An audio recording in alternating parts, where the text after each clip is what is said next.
A puzzle has pieces that fit perfectly together, but so does a mosaic. I've tried to make them fit in so that they look like they're uniform and like I did plan it, even though I probably haven't.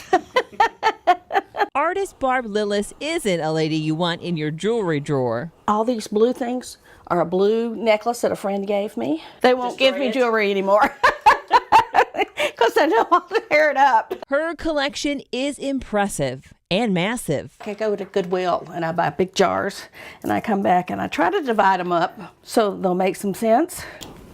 She brings beauty and creates art by taking an object and making it a better version of itself. And I just finished this. I take something that somebody was going to throw away and I repurpose it. So it's very fulfilling that way. Barb's husband, Tom, isn't just a big supporter. He inspires a lot of her work. So we'll go to antique stores and flea markets, and he'll say, "Oh, I bet we could do something good with that."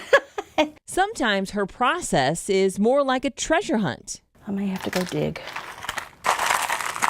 in my jewelry. But she sees potential in everything. And I mean everything. And I haven't decided what I'm going to do with these, but I think that's going to be fun. See the hot peppers? The mosaics she creates with jewelry are unique, making them popular with buyers. This is a mermaid because they were great sellers at the last 2 shows I was at.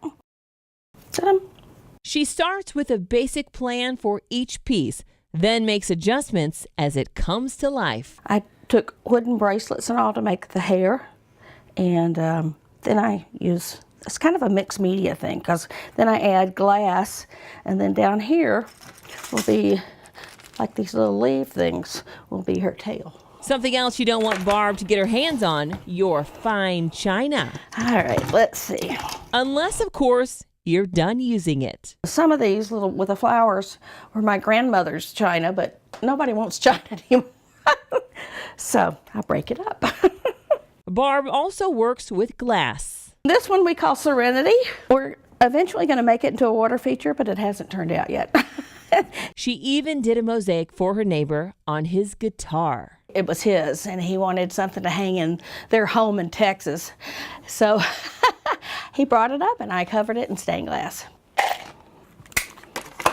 Her passion to create began on vacation. At this resort where we were staying, they had a glass shop. And so I went in and started making things, and then we found out that my sister had cancer. So I wanted to do something to send money to the American Cancer Society. We started taking bowling balls and covering them with stained glass. Her art was a hit, and that transformed her hobby into a new career. I was a kindergarten teacher.